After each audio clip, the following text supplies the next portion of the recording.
அதிமுகவின் பொதுச் செயலாளராக வி.கே. சசிகலா நியமிக்கப்பட்டதை எதிர்த்து தேர்தல் ஆணையத்திடம் கூடுதல் ஆவணங்களையும் பிரமாண பத்திரத்தையும் ஓ. பன்னீர்செல்வம் அணி சார்பில் தாக்கல் செய்யப்பட்டுள்ளது. இது தொடர்பாக ஓபிஎஸ் அணி சார்பில் ஆஜரான முன்னாள் நாடாளுமன்ற உறுப்பினரான மனோஜ் பாண்டியனுடன் நமது டெல்லி செய்தியாளர் சரோஜ் கன்பத் நடத்திய கலந்துரையாடலை இப்போது பார்க்கலாம்.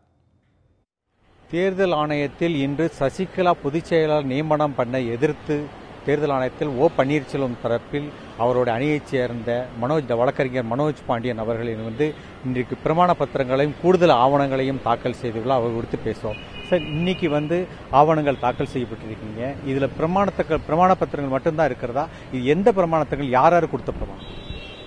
அனைத்து இந்திய அண்ணா திராவிட முன்னேற்ற கழகத்தினுடைய நிர்வாகிகள் மற்றும் அடிப்படை உறுப்பினர்களிடம் பெறப்பட்டுள்ள பிரமாண பத்திரங்கள் ஆயிரக்கணக்கான பிரமாண பத்திரங்கள் தாக்கல் செய்யப்பட்டிருக்கின்றது.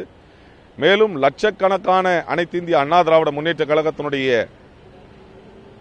நிர்வாகிகள் மற்றும் உறுப்பினர்கள் கொடுத்திருக்கின்ற பத்திரங்கள் பெறப்பட்ட போதிலும் அதனை தேர்தல் ஆணையத்திடம் தாக்கல் செய்வதற்கு தகுந்த நேரம் தேவை. காரணம், ஆர்கே நகர் இடைத்தேர்தல் நடைபெற்ற காரணத்தினால் அதனை தயார் செய்து இங்கே கொண்டு வருவதற்கான சூழ்நிலை ஏற்படவில்லை. ஆனால் அவற்றை பெற்றிருக்கிறோம், அதை சமர்ப்பிக்க வேண்டும் என்று சொல்லி தேர்தல் ஆணையத்திடம் நாங்கள் நேரம் கேட்டிருக்கின்றோம். நீங்க இந்த வழக்கு இந்த விவகாரத்தை உடனடியாக முடிக்கும்னு சொல்லி கோருறீங்க. ஆனா இன்னைக்கு சசிகலா தரப்புல இது அவங்க ஆவணங்களை தாக்கல் செய்வதற்கே அவகாசம் கேட்டிருக்காங்க. இது ஒரு மாதிரி நீடித்து போகிறதா? இதுக்கு நீங்க ஏதாவது எதிர்ப்பு தெரிவித்திருக்கிறீர்கள்? அனைத்து இந்திய அண்ணா திராவிட முன்னேற்ற கழக தொண்டர்கள் நிர்வாகிகளுடைய ஆதரவு யாருக்கு இருக்கின்றதோ அவர்களால் உடனடியாக தாக்கல் செய்ய முடியும். இதிலிருந்து தெரிகின்றது அவர்களுக்கு ஆதரவில்லை, தொண்டர்கள் ஆதரவும் இல்லை, நிர்வாகிகள் ஆதரவும் இல்லை. 2000 பேர் அவர்களை தேர்ந்தெடுத்து நியமித்தார்கள் என்று சொன்னார்கள்.